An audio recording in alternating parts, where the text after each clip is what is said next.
The dogs were supposed to kill. That's what they were trained for. Starved, beaten, and conditioned to tear flesh from bone without hesitation. On a humid August night in 1847, at a remote plantation in the backwoods of northern Georgia, an overseer named Garrett Thorne gave an order that would echo through the county for generations. He commanded 4 enslaved people accused of attempting escape to be thrown into the kennels where the hunting dogs were kept. The plantation owner was away on business in Savannah, leaving Thorne in absolute control. What happened in those kennels defied every expectation. By dawn, the dogs had not attacked. Instead, they had done something that left even the most hardened witnesses speechless. The plantation's records were sealed, the overseer vanished within weeks, and the 4 enslaved people were never seen again. For over a century, the truth remained buried in whispered rumors and fragmented letters. But the full story, pieced together from forgotten journals, county archives, and testimonies recorded decades later, reveals a night that challenged everything the people of that time believed about loyalty, cruelty, and the boundaries of human compassion. Before we continue with the story of Garrett Thorne and the Hargrove Plantation, take a moment to subscribe to this channel and hit the notification bell so you never miss stories like this. And let us know in the comments, what state or city are you listening from? Now let's uncover what really happened that night. The Hargrove Plantation sprawled across nearly 800 acres of dense Georgia pine forest and red clay fields, isolated from the nearest town by a full day's ride on horseback. It was a place where the outside world felt distant, almost irrelevant. The main house, a 2-story structure with white columns and wide verandas, stood at the center of the property, surrounded by rows of slave quarters, tobacco barns, and storage sheds. Beyond the cultivated fields lay thick woods where wild hogs roamed, and the air hung heavy with the scent of pine resin and damp earth. The plantation was owned by Samuel Hargrove, a man in his late 50s who had inherited the land from his father and expanded it through shrewd investments and ruthless efficiency. Hargrove was known throughout the county as a stern but calculating businessman. He rarely raised his voice, but his decisions were final. He spent much of his time traveling to Savannah and Charleston, negotiating tobacco contracts and attending social gatherings with other wealthy landowners. In his absence, the day-to-day operations fell to Garrett Thorne. Thorne was a different breed of man entirely. Lean and sun-scorched, with a face that seemed permanently set in a scowl, he had worked his way up from a field hand on a neighboring plantation to the position of overseer through sheer brutality and an unshakable belief in his own authority. He carried a leather whip coiled at his belt and a pistol tucked into his waistband, and he used both liberally. The enslaved people on the Hargrove plantation feared him more than they feared Hargrove himself, because Thorne's cruelty was unpredictable and personal. He seemed to take pleasure in finding reasons to punish, in asserting his dominance over people who had no means to resist. Thorne had arrived at the Hargrove plantation in the spring of 1845, recommended by another planter who praised his ability to maintain order and maximize productivity. Within weeks of his arrival, the atmosphere on the plantation had changed dramatically. Where Samuel Hargrove had been distant but relatively predictable, Thorne was present and volatile. He would appear without warning in the fields, watching the workers with cold, calculating eyes, looking for any sign of slackness or defiance. He instituted new rules: no talking during work hours, no gathering in groups larger than 3, no movement between the quarters and the fields without explicit permission. Violations were met with immediate and severe punishment. The enslaved population numbered approximately 60 people, ranging from young children to elderly men and women who had spent their entire lives in bondage. They lived in a cluster of rough wooden cabins near the tobacco barns, structures that provided minimal shelter from the elements and no privacy whatsoever. Each cabin housed multiple families, with thin walls that did nothing to muffle sound and gaps in the floorboards that let in cold air during the winter months. The cabins were arranged in 2 parallel rows, creating a narrow lane down the middle where children played during the brief moments of free time, and where adults gathered after the workday ended to share news and comfort. Among this population were 4 individuals who would become central to the events of that August night: a man named Jacob, a woman named Esther, and 2 younger men, Thomas and Samuel. Each had their own story, their own history of loss and survival, and each had learned to navigate the brutal realities of plantation life in their own way. Jacob was in his early 30s, though the hard years of labor had aged him beyond his years. He had been born on a plantation in Virginia, where his mother had worked in the main house as a cook, and his father had been a skilled blacksmith. Jacob had grown up with a degree of privilege unusual for an enslaved child. He had learned to read and write from the planter's children, who had treated him as a playmate during their early years, and he had been trained by his father in the basics of metalwork and carpentry. But when Jacob was 15, the planter had died, and the estate had been divided among his heirs. Jacob's family was split up and sold to different buyers. He never saw his parents again. He was purchased by a man named Richard Dalton, who owned a smaller plantation in the Virginia Piedmont. Dalton was a dog breeder and hunter, and he quickly recognized that Jacob had a natural affinity for animals. Jacob was assigned to work in the kennels, caring for Dalton's prized hunting dogs, blue-tick coonhounds, and redbone hounds that were used for tracking deer, bear, and occasionally runaway slaves. Jacob spent 5 years working with those dogs, learning their behaviors, understanding their needs, and developing a deep respect for their intelligence and loyalty. He learned that dogs responded not to violence, but to consistency, patience, and clear communication. He learned to read their body language, to recognize the subtle signs of fear or aggression, and to establish trust through gentle handling and regular care. But in 1842, Richard Dalton fell into debt and was forced to sell off portions of his property, including several of his enslaved workers. Jacob was sold to a trader who transported him south to Georgia, where he was purchased by Samuel Hargrove. The transition was devastating. Jacob had formed genuine bonds with the dogs he had cared for, and being separated from them felt like losing family all over again. On the Hargrove plantation, he was assigned to work as a carpenter, repairing buildings and constructing new structures as needed. It was skilled work, and Jacob was grateful for it, but he missed the dogs. He missed the quiet companionship they had provided, the sense of purpose he had felt in caring for them. Esther was older than Jacob, perhaps in her mid-40s, though she had long since stopped counting the years. She had been born on the Hargrove plantation, the daughter of a woman who had died in childbirth and a father she had never known. Esther had spent her entire life on this land, watching generations of enslaved people come and go, witnessing the cycles of planting and harvest, birth and death, hope and despair. She had given birth to 5 children over the years, but only 2 had survived past infancy, and both had been sold away when they reached adolescence. The pain of those losses had hardened something inside her, but it had also given her a fierce determination to survive, to endure, to find small moments of dignity and resistance in a system designed to strip her of both. Esther worked primarily in the fields, though she also served as an informal healer and midwife for the enslaved community. She had learned about medicinal plants from her mother and from other older women on the plantation, and she knew how to treat common ailments, fevers, infections, digestive problems, wounds. She kept a small garden behind her cabin where she grew herbs and roots, and people came to her when they were sick or injured, trusting her knowledge more than they trusted the plantation's white doctor, who rarely visited and showed little interest in their well-being. Esther was also a keeper of stories. She remembered the names of people who had been sold away, the details of their lives, the circumstances of their departures. She remembered the old songs and prayers that had been passed down from earlier generations, and she taught them to the younger people, ensuring that the memories and traditions would not be lost. In this way, she served as a living archive of the plantation's history, a repository of knowledge and memory that existed outside the official records kept by Samuel Hargrove.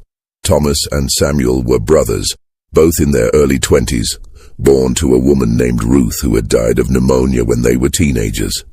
The brothers were inseparable, working side by side in the fields and sharing a corner of one of the cabins. They were strong and quick, often assigned to the most physically demanding tasks, clearing new land, hauling timber, digging drainage ditches. They had inherited their mother's quiet strength and her stubborn refusal to be completely broken by the system that held them captive. Thomas was the older of the two by about 18 months. He was tall and broad-shouldered, with hands that were calloused and scarred from years of hard labor. He spoke rarely, preferring to communicate through gestures and expressions, but when he did speak, people listened. He had a reputation for fairness and level-headedness, and he often served as a mediator in disputes among the enslaved community. Thomas had once been whipped nearly to death by a previous overseer for refusing to strike another enslaved person who had been accused of stealing food. The scars on his back were a testament to his refusal to participate in the plantation's system of internal policing, and they had earned him a measure of respect among his peers. Samuel, the younger brother, was more talkative and outgoing. He had a quick wit and a talent for storytelling, and he often entertained the other workers during the brief rest periods with humorous anecdotes and observations. But beneath the humor was a deep anger, a simmering resentment that he worked hard to keep hidden from the overseers. Samuel had witnessed his mother's death, had held her hand as she struggled to breathe, and he had never forgiven the plantation for denying her proper medical care. He dreamed of escape, of freedom, of a life where he and his brother could make their own choices and live without fear. The summer of 1847 had been particularly harsh. The heat was relentless, with temperatures climbing into the high 90s day after day, and the humidity made the air feel thick and oppressive. The tobacco crop demanded constant attention. The plants had to be suckered, topped, and monitored for pests, and the work was backbreaking. Thorne drove the workers harder than usual, extending the workdays into the twilight hours and cutting rations as punishment for perceived laziness. He seemed to take particular pleasure in finding fault, in singling out individuals for public humiliation and punishment. Tensions simmered beneath the surface, unspoken but palpable. The enslaved community had learned to communicate in subtle ways, through glances and gestures, through songs with coded meanings, through carefully chosen words that could be interpreted in multiple ways. It was during this time that whispers of escape began to circulate, not loud or reckless whispers, but quiet, cautious conversations held in the shadows of the quarters after the overseers had retired for the night. The idea of escape was not new. It was a constant undercurrent in the lives of enslaved people, a dream that sustained them through the worst moments, and a possibility that was always present, however remote. But planning an actual escape was extraordinarily dangerous. The plantation was isolated, surrounded by miles of dense forest and swampland. The nearest free state was hundreds of miles to the north, and the journey would require traveling through hostile territory, avoiding slave patrols, and finding food and shelter along the way. The risks were enormous, and the consequences of failure were severe: public whippings, brandings, sale to the deep south, or even death. But for Jacob, Esther, Thomas, and Samuel, the dream of freedom had become more than just a distant hope. It had become a necessity, a goal worth risking everything to achieve. They began to meet in secret, late at night when the rest of the plantation was asleep, gathering in a small clearing in the woods beyond the quarters. They spoke in hushed tones, planning routes, discussing strategies, and sharing information they had gathered from traders and travelers who passed through the area. Jacob contributed his knowledge of the surrounding terrain. During his years on the Dalton plantation in Virginia, he had accompanied hunting parties into the wilderness, and he had learned to read the landscape, to navigate by the stars, and to find water and shelter in the forest. He knew that the key to a successful escape was preparation and patience. They would need to gather supplies, choose the right moment, and move quickly once they committed to the plan. Esther brought her knowledge of medicinal plants and her understanding of the rhythms of plantation life. She knew when the overseers were most likely to be distracted, when the patrols were scheduled, and which routes through the woods were least likely to be monitored. She also served as a voice of caution, reminding the others of the risks and urging them to think carefully about every detail. Thomas and Samuel provided the physical strength and determination that would be essential for the journey. They were young and resilient, capable of enduring long periods of physical exertion, and they were willing to take risks that older or more cautious individuals might avoid. Samuel, in particular, was eager to move forward, to take action rather than simply talking about possibilities. But Garrett Thorne was not a man easily fooled. He had spent years learning to read the subtle shifts in behavior that signaled discontent or rebellion. He noticed when conversations stopped abruptly as he approached. He saw the way certain individuals avoided eye contact or moved with a new urgency. And he had informants, people who, out of fear or desperation, would trade information for small favors or the promise of leniency. One of these informants was a man named Peter, a middle-aged field hand who had been on the plantation for over 20 years. Peter had once been a strong and proud man, but years of brutal treatment had broken something inside him. He had learned that survival sometimes required making compromises, doing things that went against his own moral code. When Thorne approached him one evening and asked if he had heard any talk of escape plans, Peter hesitated for only a moment before telling him what he knew. Peter did not provide names at first. He spoke in vague terms about rumors and whispers, hoping that would be enough to satisfy Thorne without directly implicating anyone. But Thorne pressed him, threatening to reduce his rations and increase his workload if he did not provide more specific information. Faced with the prospect of even greater suffering, Peter gave in. He told Thorne about the late-night meetings in the woods, about the 4 people who seemed to be at the center of the planning, about the conversations he had overheard regarding routes and supplies. Thorne listened carefully, his expression unreadable. When Peter finished speaking, Thorne nodded slowly and told him to return to his cabin and say nothing to anyone. Peter left, his shoulders hunched with shame and fear, knowing that he had betrayed his own people, but unable to see any other path forward. Thorne spent the next several days observing Jacob, Esther, Thomas, and Samuel, watching their movements and interactions. He saw the way they glanced at each other across the fields, the way they seemed to communicate without words. He noticed that they often finished their assigned tasks quickly and then lingered near the edge of the woods, as if waiting for something. He became convinced that they were indeed planning an escape, and he decided to act before they could put their plan into motion. On the evening of August 14th, as the sun dipped below the tree line and the air cooled slightly, Thorne made his move. He gathered a group of trusted men, 2 other overseers named Dalton and Harris, and 3 hired hands who worked on the plantation as general laborers. He armed them with clubs and ropes and led them to the quarters, just as the enslaved community was settling in for the night. The raid was swift and brutal. Thorne and his men burst into the cabins, shouting orders and dragging people out into the narrow lane. They searched for Jacob, Esther, Thomas, and Samuel, pulling them from their sleeping spaces and binding their hands with rough hemp rope. The other enslaved people watched in silence, their faces illuminated by the flickering light of torches as the 4 accused were lined up in the center of the lane. Thorne stood before them, his face twisted with anger and satisfaction. He accused them of conspiracy to escape, of plotting against the plantation, of betraying the trust that Samuel Hargrove had placed in them. He did not offer them a chance to defend themselves or to explain. He had already decided their fate. The kennels were located on the far edge of the plantation, near the tree line where the cultivated land gave way to wilderness. They were crude structures, little more than wooden pens with chain-link fencing, designed to house the hunting dogs that Hargrove used for tracking game, and occasionally runaway slaves.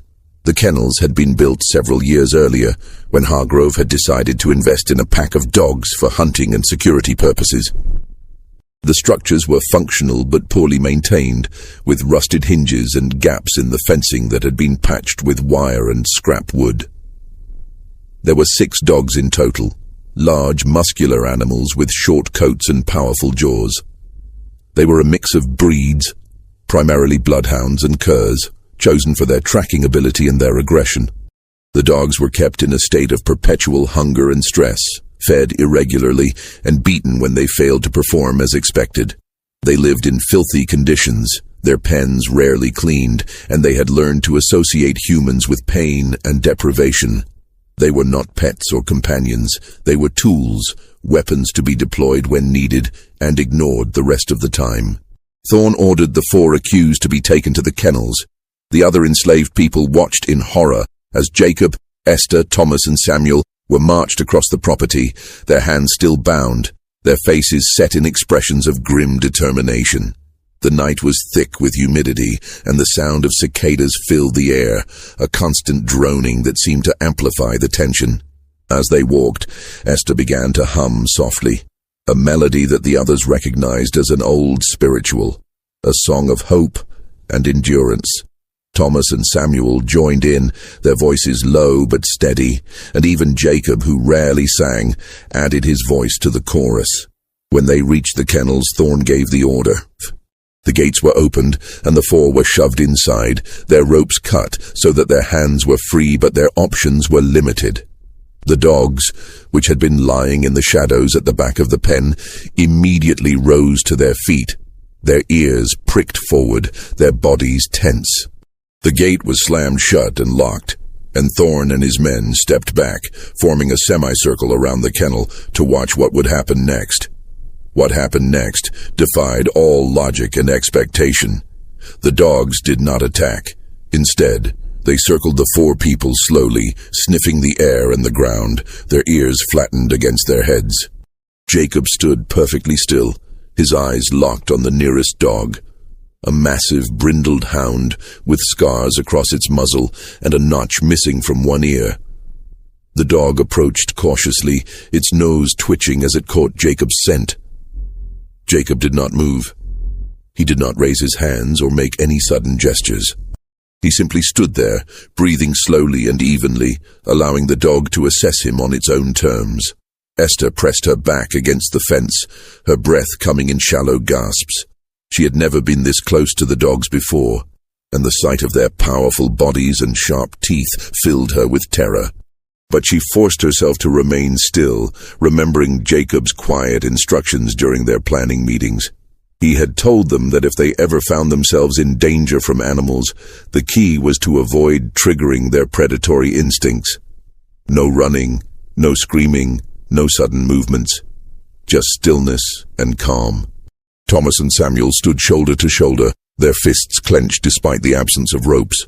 They watched the dogs with a mixture of fear and defiance, ready to fight if necessary, but hoping it would not come to that. Samuel's heart was pounding so hard he could hear it in his ears, a rapid drumbeat that seemed to drown out all other sounds. Thomas placed a hand on his brother's shoulder, a silent gesture of solidarity and support. The brindled hound finished sniffing Jacob and took a step back, its tail lowering slightly. It tilted its head to one side, as if trying to understand what it was seeing. Jacob slowly extended one hand, palm down, allowing the dog to sniff it. The dog approached again, more cautiously this time, and touched its nose to Jacob's hand. Jacob remained motionless, his breathing steady, his expression calm. After a moment, the dog's tail gave a small wag, barely perceptible but unmistakable. Another dog, a lean black animal with a white patch on its chest, approached Esther. She fought the urge to shrink away, forcing herself to stand still as the dog sniffed her legs and then her hands. The dog's breath was hot and rank, and Esther could see the ribs protruding beneath its thin coat. She felt a sudden surge of pity for the animal, recognizing in it the same suffering and deprivation that she and her people endured every day. Without thinking, she whispered softly, "It's all right. I won't hurt you." The dog's ears pricked forward at the sound of her voice. It looked up at her face, its dark eyes meeting hers, and for a moment there was a connection, a recognition of shared suffering, of mutual vulnerability. The dog's tail wagged once, twice, and then it lowered itself to the ground at Esther's feet, resting its head on its paws. The remaining dogs approached Thomas and Samuel, circling them warily.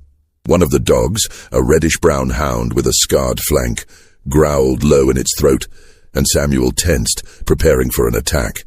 But Thomas spoke quietly. his voice barely above a whisper. "Easy now. We're not here to hurt you. Easy." The growling stopped. The dog took a step closer, sniffing Samuel's leg, and then moved on to Thomas. It circled them both, its movements slow and deliberate, and then it too lowered itself to the ground. The other dogs followed suit one by one until all 6 animals were lying down, forming a loose perimeter around the 4 people, but making no move to harm them. For a long moment, nothing happened. The only sounds were the cicadas in the trees, the distant hoot of an owl, and the soft breathing of the dogs. Jacob slowly lowered himself to a sitting position, his back against the fence, his movements careful and deliberate. The brindled hound watched him, but did not react. Esther followed his lead, sinking down to the ground with the black dog still resting at her feet. Thomas and Samuel remained standing for a few more minutes, their eyes scanning the kennel, and then they too sat down, their backs against the opposite fence. Outside the kennel, Garrett Thorne stood frozen, his face twisted in confusion and fury. He had expected screams, blood, the sounds of tearing flesh and breaking bones. He had expected the dogs to do what they had been trained to do, to attack without hesitation, to eliminate the threat, to serve as instruments of his will. But the dogs had refused. They had not only refused to attack, they had actively chosen to lie down, to submit, to reject the role that had been assigned to them. Thorne shouted commands at the dogs, ordering them to attack, but the animals did not respond. They remained where they were, their eyes half closed, their bodies relaxed. Thorne picked up a stick and rattled it against the fence, trying to provoke them, but they did not move. He fired his pistol into the air, the sharp crack echoing across the plantation, but the dogs merely flinched and then settled back down. The other men with Thorne exchanged uneasy glances. Dalton, one of the overseers, muttered something about the dogs being sick or drugged. Harris suggested that maybe the 4 people had some kind of charm or spell that was protecting them. The hired hand said nothing, but their expressions betrayed their discomfort. This was not how things were supposed to go. The natural order had been disrupted, and no one knew what to do about it. Thorne's frustration mounted with each passing minute. He paced back and forth in front of the kennel, his hands clenching and unclenching, his mind racing. He considered shooting the 4 people himself, but something held him back. Perhaps the presence of witnesses, or perhaps a flicker of superstition that even he could not entirely suppress. The scene was too strange, too inexplicable. It felt wrong in a way that went beyond simple disobedience. It felt like a challenge to the fundamental assumptions that governed his world, a suggestion that the power he wielded was not as absolute as he had believed. As the night wore on, the dogs remained calm. They did not growl or bare their teeth. They did not pace or show signs of agitation. Instead, they seemed almost protective, positioning themselves between the 4 people and the fence, as if guarding them from the men outside. At one point, the brindled hound rose to its feet and walked over to Jacob, sniffing his face and then licking his hand. Jacob reached out slowly and scratched the dog behind the ears, and the animal leaned into the touch, its eyes closing in what looked like contentment. Esther watched this interaction with a mixture of wonder and disbelief. She had never seen a dog behave this way, had never imagined that such a connection was possible between human and animal in a place like this. She thought about the stories her mother had told her, stories about a time before slavery, when people and animals had lived in harmony, when the natural world had been a source of sustenance and companionship rather than danger and exploitation. She wondered if what she was witnessing was a glimpse of that lost world, a reminder that even in the darkest places, there was the possibility of compassion and connection. By midnight, Thorne had had enough. He ordered the gates to be locked and the torches extinguished. He told the other men to return to their quarters and to speak of this to no one. He himself retreated to the overseer's house, a small structure near the main house where he lived alone. He did not sleep that night. He sat at his desk, staring out the window toward the kennels, trying to make sense of what he had witnessed. He poured himself a glass of whiskey and drank it quickly, then poured another. His mind churned with questions and doubts, with anger and confusion. He had built his entire identity on his ability to control, to dominate, to enforce his will through fear and violence. But tonight, that power had been challenged in a way he could not understand or accept. As dawn approached, the sky began to lighten, shifting from deep black to dark blue to pale gray. The cicadas fell silent, replaced by the chirping of early morning birds. The plantation began to stir, with people emerging from the quarters to begin another day of labor. Thorne rose from his desk, his eyes bloodshot and his face haggard, and walked back to the kennels. The dogs were still there, still calm, still positioned around the four people. Jacob, Esther, Thomas, and Samuel were exhausted but unharmed.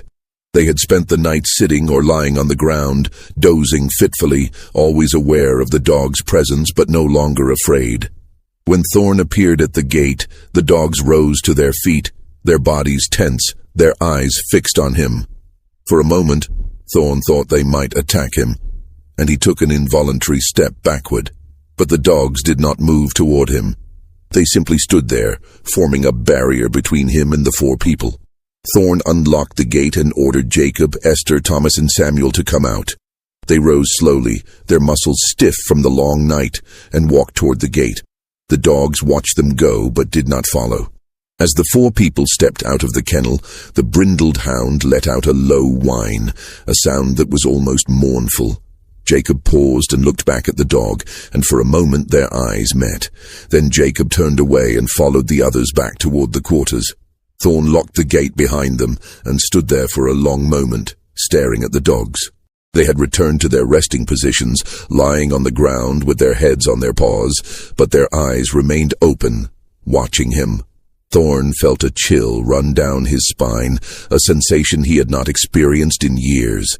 He turned and walked away, his mind still churning with unanswered questions. Just when we thought we'd seen it all, the horror in the story of the Hargrove plantation intensifies. If this story is giving you chills, share this video with a friend who loves dark mysteries. Hit that like button to support our content. And don't forget to subscribe to never miss stories like this. Let's discover together what happens next. Over the following days, strange things began to happen on the Hargrove plantation. The dogs, once fierce and obedient, became unpredictable. They refused to respond to Thorne's commands. They would not hunt. They would not track. When Thorne tried to force them into the woods for a training exercise, they simply sat down and refused to move. It was as if something had broken inside them, some fundamental part of their training that could not be restored. Thorne grew increasingly paranoid. He began to suspect that Jacob, Esther, Thomas, and Samuel had somehow bewitched the animals, though he could not explain how or why. He questioned them repeatedly, demanding to know what they had done, but they gave him no answers. They simply stared at him with expressions that were neither defiant nor submissive, just blank, unreadable. Jacob, in particular, seemed to look through him rather than at him, as if Thorne were not even worth acknowledging. The other enslaved people on the plantation began to whisper among themselves. They spoke of the night in the kennels as if it were a miracle, a sign that even the cruelest instruments of oppression could be turned against their masters. The story spread quickly, passed from person to person in hushed tones during the brief moments when they were out of earshot of the overseers. Some saw it as evidence of divine intervention, a demonstration that God had not abandoned them despite their suffering. Others saw it as proof that the natural world itself could rebel against injustice, that animals possessed a moral sense that humans sometimes lacked. Peter, the man who had informed on Jacob and the others, was consumed by guilt. He could not sleep, could not eat, could not look his fellow workers in the eye. He had expected the four to be killed, had believed that his betrayal would result in their deaths, and that he would have to carry that burden for the rest of his life. But they had survived, and their survival felt like an accusation, a constant reminder of his weakness and cowardice. He began to avoid them, taking circuitous routes through the plantation to ensure he would not cross their paths, but he could not escape the weight of what he had done. One evening, about a week after the incident in the kennels, Peter approached Esther as she was tending her garden. He stood at the edge of the small plot, his hands twisting nervously, his eyes fixed on the ground. Esther looked up from her work, her expression neutral, and waited for him to speak.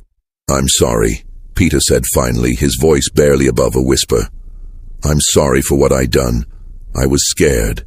Thorn, he threatened me, and I didn't know what else to do."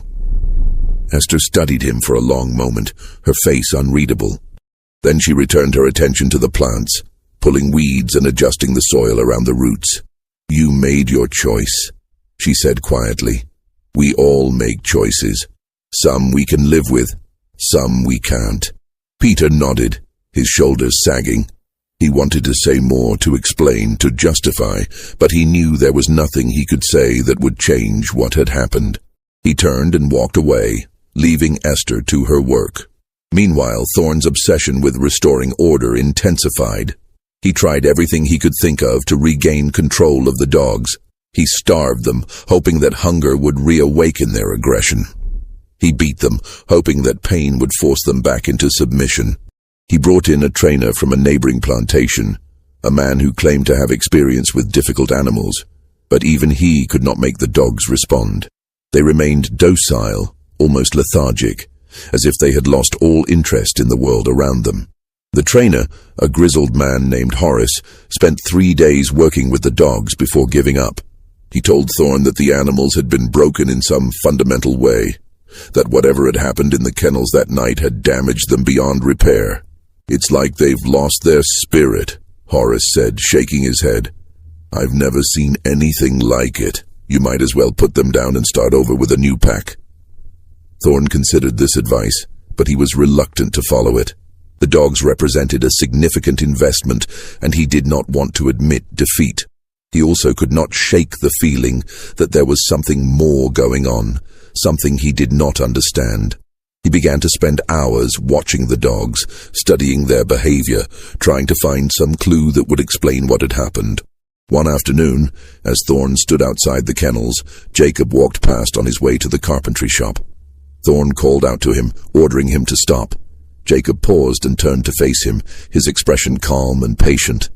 "What did you do to them?" Thorn demanded, gesturing toward the dogs. "What did you do that night?"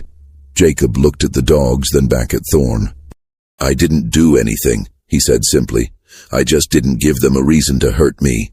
"That's not an answer," Thorn snapped. "Those dogs are trained killers.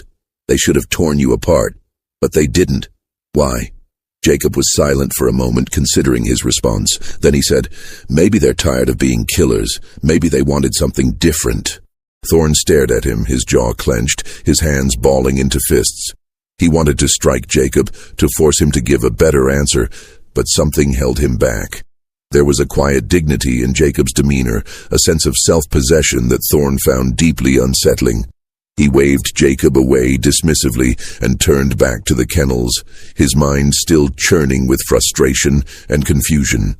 As the days passed, the atmosphere on the plantation grew increasingly tense.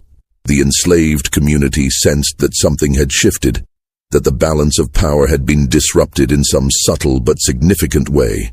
They did not speak openly about it, but they felt it. A new sense of possibility, a flicker of hope that had not been there before. They worked as they always had, following orders and avoiding punishment, but there was a new energy beneath the surface, a quiet determination that had not existed before the night in the kennels.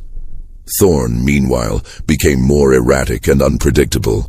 He lashed out at workers for minor infractions, imposing harsh punishments for perceived slights. He increased the workload, extending the hours in the fields and cutting rations even further.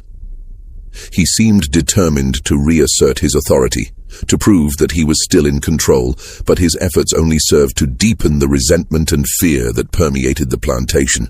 2 weeks after the incident in the kennels, Samuel Hargrove returned from Savannah. He had been away for nearly a month, attending to business matters and socializing with other planters. When he arrived back at the plantation, he immediately sensed that something was wrong.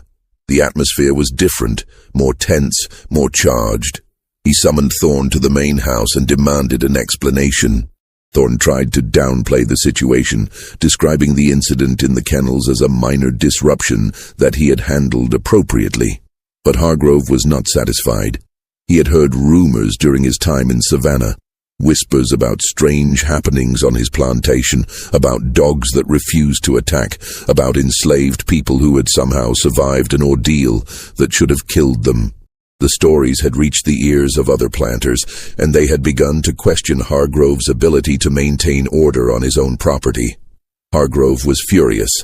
He confronted Thorne in his study, his voice cold and controlled. "You have made me look like a fool," he said. "You have allowed a situation to develop that has become the subject of gossip and speculation throughout the county. This is unacceptable." Thorne tried to defend himself, insisting that he had done what was necessary to maintain discipline, but Hargrove cut him off. "You have failed," he said flatly. "The dogs are useless. The workers are restless, and my reputation has been damaged. I cannot afford to keep you on as overseer." Thorne's face went pale. "You're dismissing me?" "I am relieving you of your duties," Hargrove said. "You will leave the plantation by the end of the week. I will provide you with a letter of reference, but I suggest you seek employment elsewhere, preferably in another county." Thorne left the study in a daze, his mind reeling.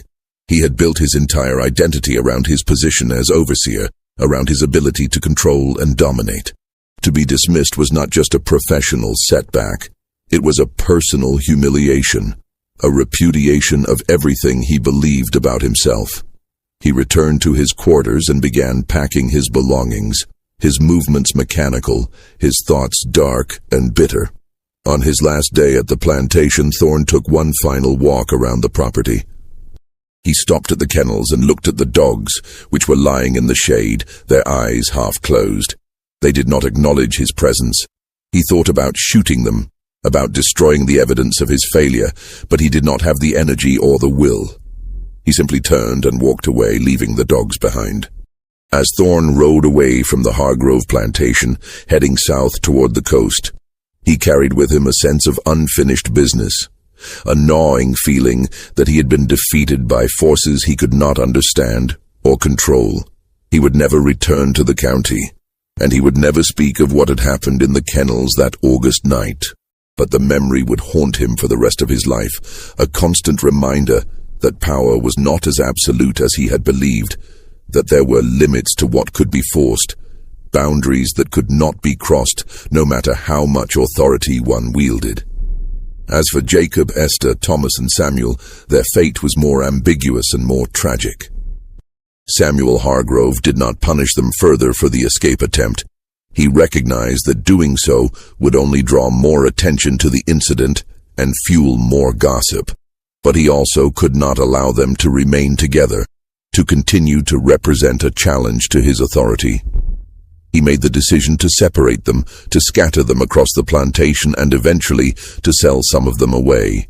Within a month of Thorne's departure, Thomas and Samuel were sold to a trader named William Gaines, who was assembling a coffle of enslaved people to be transported west toward Alabama and Mississippi. The sale was conducted quickly and quietly, with minimal documentation. Thomas and Samuel were given no warning, no chance to say goodbye to the people they had lived and worked with for years.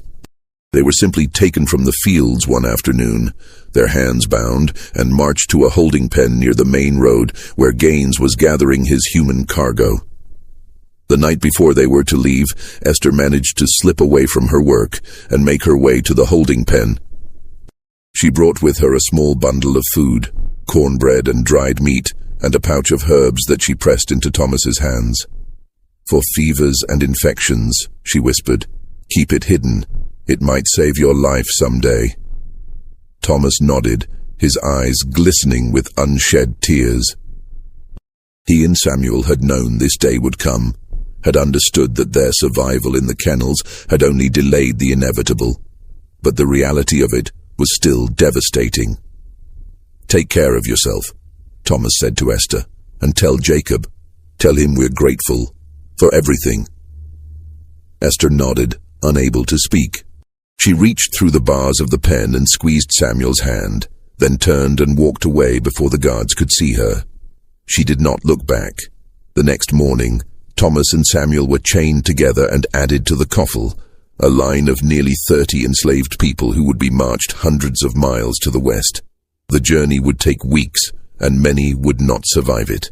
Thomas and Samuel walked side by side, their faces set in expressions of grim determination, their minds focused on the simple goal of staying alive. They carried with them the memory of the night in the kennels, the memory of the dogs that had refused to kill them, and they drew strength from that memory even as they faced an uncertain and terrifying future. The trail of Thomas and Samuel went cold after they reached Alabama. There were no further records of their sale, no documentation of their lives or deaths. It was as if they had simply vanished into the vast and brutal machinery of the slave trade, 2 more lives swallowed up by a system that treated human beings as commodities to be bought, sold, and discarded. Esther remained on the Hargrove plantation, but her life became increasingly difficult. Samuel Hargrove, still smarting from the embarrassment of the kennel incident, decided to reassign her from field work to domestic service in the main house. On the surface, this might have seemed like an improvement. Domestic workers were generally better fed and housed than field hands. But in reality, it was a form of punishment. Esther was now under constant supervision, her every movement watched and monitored. She was separated from the community she had served as healer and storyteller, isolated in the main house, where she had to navigate the complex and often hostile dynamics of the household staff. The work was grueling in a different way than field labor. Esther was expected to be available at all hours to anticipate the needs of the Hargrove family before they were even expressed, to endure insults and abuse without complaint. She was assigned to work under the head housekeeper, a free black woman named Margaret, who had internalized the plantation's hierarchies and who treated the enslaved domestic workers with contempt and cruelty. Margaret saw Esther as a threat, a woman with knowledge and authority within the enslaved community, and she made it her mission to break Esther's spirit. But Esther endured. She had survived too much, had witnessed too many losses to be broken now. She performed her duties with quiet efficiency, keeping her thoughts and feelings hidden behind a mask of compliance. At night, when she was finally allowed to rest, she would lie on her narrow cot in the servants' quarters and think about the night in the kennels, about the dogs that had refused to attack, about the strange and inexplicable mercy that had been shown to her and her companions. She thought about Thomas and Samuel, wondering if they were still alive, if they were still together, if they remembered that night as vividly as she did. Esther's health began to decline in the years following the kennel incident. The stress of her new position, combined with the accumulated toll of decades of hard labor and inadequate nutrition, weakened her body. She developed a persistent cough that would not go away, and she began to lose weight. Margaret showed no sympathy, insisting that Esther continue to work even when she was clearly ill. Samuel Hargrove, when informed of Esther's condition, simply shrugged and said that she could be replaced if necessary. In the winter of 1851, Esther's condition worsened dramatically. The cough became more severe, accompanied by fever and chest pain. She was finally allowed to rest, but by then it was too late. She died on a cold January morning, alone in the servants' quarters, her body worn out by a lifetime of suffering and exploitation. She was buried in the slave cemetery on the edge of the property, her grave marked only by a wooden cross that bore no name, no dates, no acknowledgement of the life she had lived or the people she had helped. Jacob remained on the Hargrove plantation longer than any of the others. He continued to work in the carpentry shop, repairing buildings and constructing new structures as needed. He was a valuable asset to the plantation, and Samuel Hargrove was reluctant to sell him. But Jacob was never the same after the night in the kennels. He spoke less, worked mechanically, and seemed to carry a weight that no one else could see. He had lost his companions, the people who had shared his dream of freedom, and the loss had hollowed him out in some fundamental way. Jacob thought often about the dogs, about the strange connection he had felt with them that night. He had spent years working with dogs on the Dalton plantation in Virginia, and he had always believed that animals were capable of compassion and loyalty. that they could form genuine bonds with humans. But what had happened in the kennels had been different. It had not been about training or conditioning. It had been about recognition, about a shared understanding of suffering and vulnerability. The dogs had seen in Jacob and his companions something that transcended the roles they had been assigned, and they had chosen to respond with mercy rather than violence. In the years following the incident, Jacob began to develop a quiet philosophy, a way of understanding the world that helped him make sense of his experiences.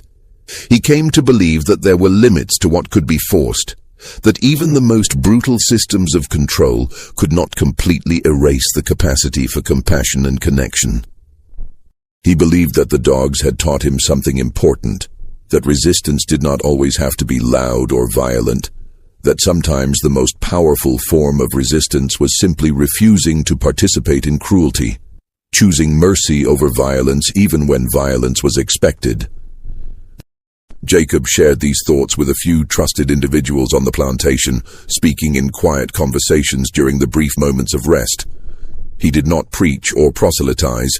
He simply offered his perspective, his understanding, and he left it to others to decide what to make of it. Some dismissed his ideas as naive or impractical, but others found comfort and inspiration in them. They began to see the night in the kennels not as an isolated incident, but as a symbol, a reminder that even in the darkest circumstances, there was the possibility of unexpected grace. The Civil War came to Georgia in 1864, bringing with it chaos and destruction. Union forces swept through the state, burning plantations and liberating enslaved people. The Hargrove plantation was not spared. The main house was set ablaze during Sherman's march to the sea, and the fields were left to grow over with weeds. Samuel Hargrove fled to Savannah, taking with him whatever valuables he could carry, and he never returned. Jacob was in his early 50s by then, his body worn down by decades of hard labor.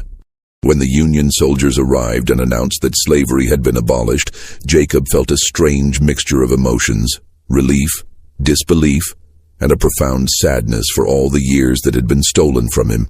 He left the plantation on foot, carrying nothing but a small bundle of belongings, and walked north toward the mountains. The journey was difficult. Jacob was not as strong as he had once been, and the roads were crowded with other freedmen and refugees, all searching for safety and opportunity. He traveled slowly, stopping frequently to rest, and he relied on the kindness of strangers for food and shelter. Along the way, he met other people who had been enslaved, and he shared his story with them. The story of the night in the kennels, the story of the dogs that had refused to kill. Some had heard versions of the story before, passed down through the years, and they listened with rapt attention as Jacob filled in the details they had never known. Jacob eventually settled in a small community in the mountains of northern Georgia, a place where freedmen had begun to build new lives for themselves. He found work as a carpenter, using the skills he had developed over the years to build homes and furniture for his neighbors. He lived in a small cabin near a creek, a simple structure that he had built with his own hands, and he kept to himself for the most part, content with the quiet solitude of his new life. But Jacob did not forget the dogs. He carved a small wooden figure, a crude representation of the brindled hound that had been the first to approach him in the kennels, and he kept it on a shelf in his cabin. When visitors asked about it, he would smile and say they were good dogs, better than most people. He never elaborated, never told the full story unless someone pressed him. But the carving was a constant reminder of that night, a symbol of the unexpected mercy that had saved his life. Jacob lived for another 7 years after the end of the war. He died in 1872, at the age of 60, his body finally giving out after a lifetime of hard labor and deprivation. He was buried in a small cemetery near his cabin, his grave marked by a simple wooden cross. The people in the community remembered him as a quiet, thoughtful man who had endured great suffering, but who had never lost his capacity for compassion and hope. The dogs, meanwhile, were eventually put down. Samuel Hargrove, before he fled the plantation, had given orders for the animals to be destroyed. They had become useless, incapable of performing the tasks they had been trained for, and Hargrove could not afford to keep them. The dogs were shot one by one and buried in a shallow grave near the tree line, their bodies covered with dirt and left to decompose. The kennels were dismantled, the wood salvaged for other projects, and the site was left to grow over with weeds and wild grass. But the story of the dogs did not die with them. It lived on in the memories of the people who had witnessed the events of that August night, and it was passed down through generations, told and retold in different forms. The story spread beyond the Hargrove plantation, carried by traders and travelers who passed through the area, and it became part of the folklore of northern Georgia. In the decades following the Civil War, as the formerly enslaved people began to build new lives and communities, the story of the kennels took on new meanings. For some, it was a story about the power of compassion and the limits of cruelty. For others, it was a story about resistance and survival, about the ways that people and animals could refuse to participate in systems of oppression. And for still others, it was simply a reminder that even in the darkest times, there was the possibility of unexpected grace, of connections that transcended the brutal hierarchies of slavery. The story was told in churches and community gatherings, in conversations between grandparents and grandchildren, in letters and memoirs written by people who had lived through the era of slavery. Each telling added new details or emphasized different aspects, but the core remained the same. 4 people had been thrown to the dogs, and the dogs had refused to kill them. In the 1890s, a historian named Margaret Calloway began researching the history of slavery in northern Georgia. She was particularly interested in stories of resistance and survival, and she had heard rumors of the incident at the Hargrove plantation. She traveled to the area and spent months interviewing elderly residents, many of whom had been enslaved during the antebellum period. She combed through county records, plantation ledgers, and personal letters, piecing together fragments of information. What she discovered was both illuminating and heartbreaking. According to several testimonies, Jacob had been a dog handler on a previous plantation in Virginia. He had worked with hunting dogs for years, training them, caring for them, and learning their behaviors. When he was sold to the Hargrove plantation, he had brought that knowledge with him. He knew how to read a dog's body language, how to calm an agitated animal, and how to establish trust, even in the most hostile circumstances. On the night he was thrown into the kennels, Jacob had not panicked. Instead, he had used every skill he had learned over the years. He had stood still, avoiding sudden movements that might trigger an attack. He had spoken softly, using a low, steady voice that the dogs would recognize as non-threatening. He had allowed them to approach him on their own terms, to sniff him and assess him without feeling pressured. And slowly, carefully, he had won them over. Esther, Thomas, and Samuel had followed his lead. They had trusted him even in the face of almost certain death, and they had remained calm. The dogs, sensing no aggression or fear, had responded in kind. They had not attacked because there was nothing to attack, only 4 people who posed no threat, who smelled of sweat and exhaustion and desperation, but not of violence.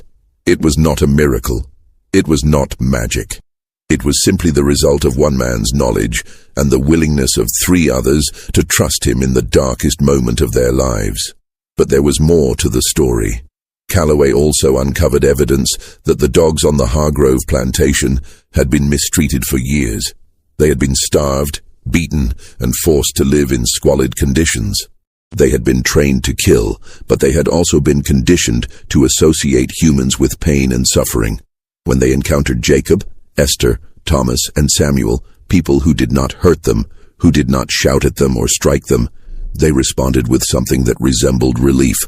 For the first time in their lives, they were in the presence of humans who did not want to harm them. In a way, the dogs had chosen compassion over cruelty.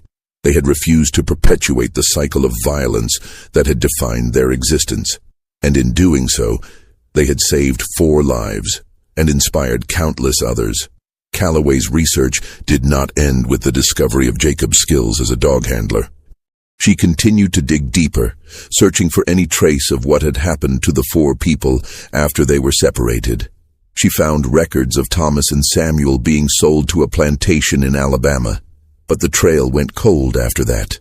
There were no further sales, no death certificates, no mention of them in any surviving documents. It was as if they had simply vanished. Esther's fate was slightly clearer. Calloway found a notation in the Hargrove plantation ledger indicating that she had died in 1851, 4 years after the incident in the kennels. The cause of death was listed as fever, a vague term that could have meant anything from malaria to typhoid to simple exhaustion. She was buried in the slave cemetery on the edge of the property, her grave marked only by a wooden cross that had long since rotted away. Jacob's story was the most difficult to trace. He remained on the Hargrove plantation until 1865, when the Civil War ended and slavery was abolished. He was in his early 50s by then, his body worn down by decades of hard labor. According to one account, he left the plantation on foot, carrying nothing but a small bundle of belongings, and walked north toward the mountains. No one knew where he went or what became of him. Some believed he had died on the road, too weak to complete the journey. Others thought he might have found a community of freedmen and lived out his remaining years in relative peace. But Calloway found one final piece of evidence that suggested a different ending. In a collection of letters donated to a historical society in Atlanta, she discovered a letter written in 1872 by a schoolteacher in the mountains of northern Georgia. The teacher described meeting an elderly black man who had settled in a small cabin near a creek. The man was quiet and kept to himself, but he was known in the area for his skill with animals. He could calm a spooked horse with a few words, train a dog to obey without ever raising his voice, and coax wild birds to eat from his hand. The teacher did not mention the man's name, but she noted that he had scars on his wrists. Old scars, she said, that looked like they had been made by ropes. She also mentioned that he kept a small wooden carving on a shelf in his cabin, a crude figure of a dog that he had whittled himself. When she asked him about it, he simply smiled and said, "They were good dogs, better than most people." Calloway believed that the man in the letter was Jacob. She could not prove it beyond a doubt, but the details matched too closely to be a coincidence. If she was right, then Jacob had survived. He had lived long enough to see the end of slavery, to walk away from the plantation that had held him captive for so many years, and to build a life, however small and solitary, on his own terms. The Hargrove plantation itself did not survive the Civil War. Samuel Hargrove died in 1863, and his heirs sold the property to pay off debts. The main house was burned during Sherman's march to the sea, and the land was eventually divided and sold to smaller farmers. By the turn of the century, there was little left to indicate that the plantation had ever existed. The fields grew over with weeds, the slave quarters collapsed into piles of rotting wood, and the forest reclaimed the land. But the story of the kennels lived on. It was passed down through generations, told and retold in different forms. Some versions were embellished with supernatural elements, ghostly dogs that still roamed the woods, or a curse that had been placed on Garrett Thorne. Other versions stripped away the details, reducing the story to a simple moral lesson about the power of compassion and the limits of cruelty. In the 1920s, a journalist named Harold Finch traveled to the area to investigate the legend. He interviewed several elderly residents who claimed to have heard the story from their grandparents. One woman, a former slave named Clara, told him that her grandmother had been on the Hargrove plantation the night of the incident. She remembered her grandmother describing the scene in vivid detail, the torches, the shouting, the dogs lying down instead of attacking. Clara said her grandmother had always believed that the dogs had understood something that the humans did not, that the 4 people in the kennels were not their enemies. Finch also visited the site of the old plantation. He found the remains of the main house, now little more than a blackened foundation overgrown with ivy. He walked through the fields, searching for any trace of the kennels, but found nothing. The forest had swallowed everything.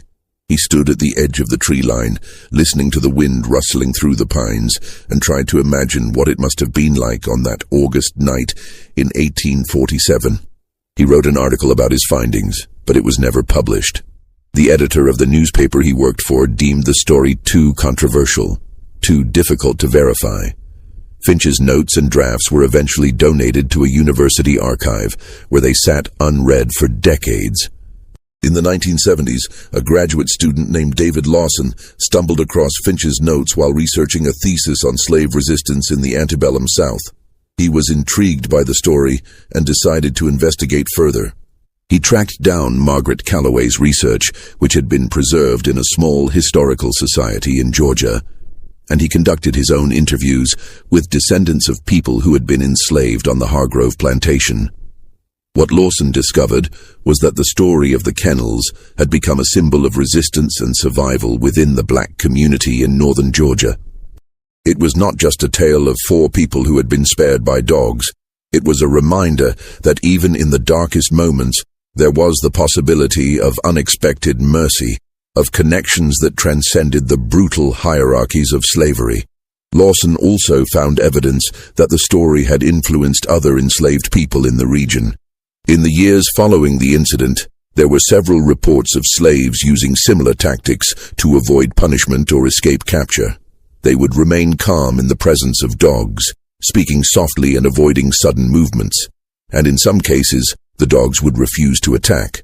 It was as if Jacob's knowledge had spread, passed from person to person in whispered conversations, becoming a small but significant tool of survival.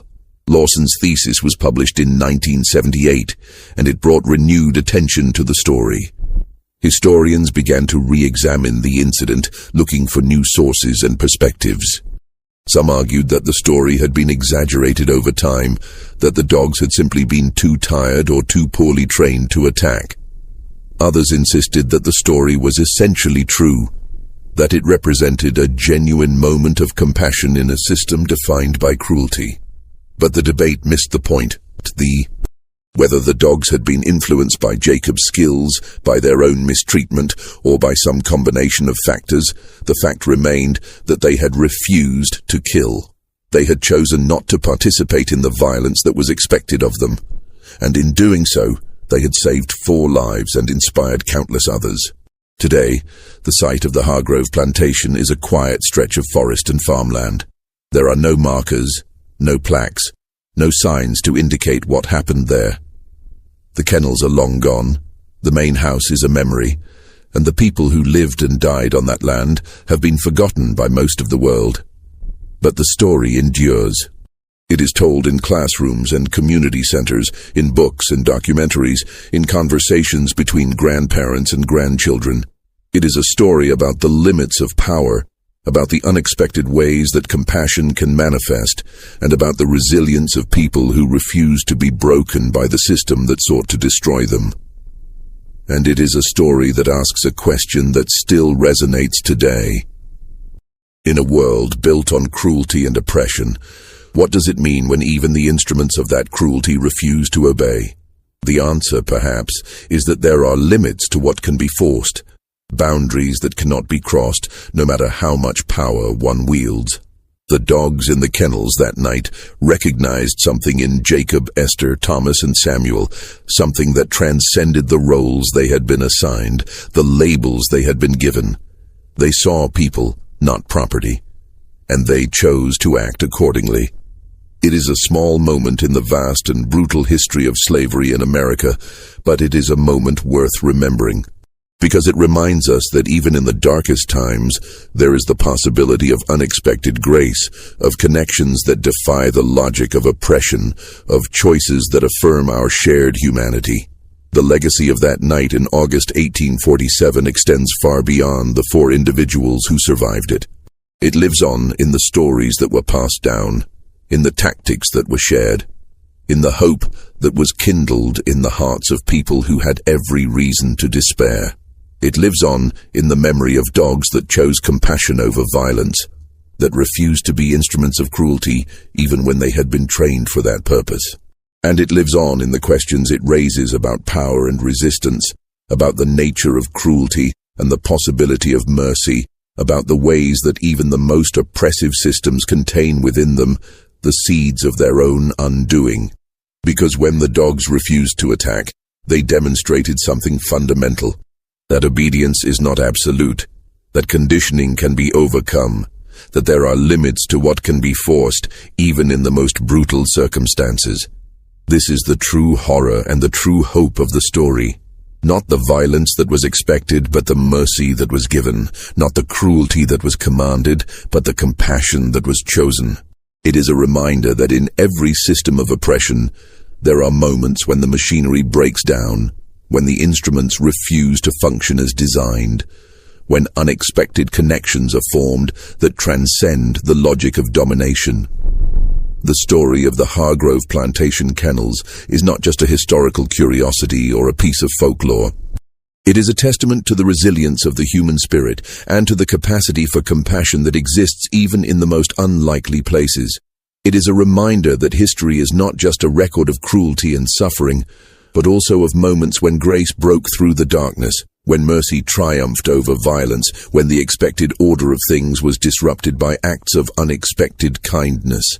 This mystery shows us that history is not just a record of cruelty and suffering, but also of moments when compassion broke through the darkness. What do you think of this story? Do you believe everything was revealed? Leave your comment below. If you enjoyed this tale and want more horror stories like this, subscribe, hit the notification bell, and share with someone who loves mysteries. See you in the next video.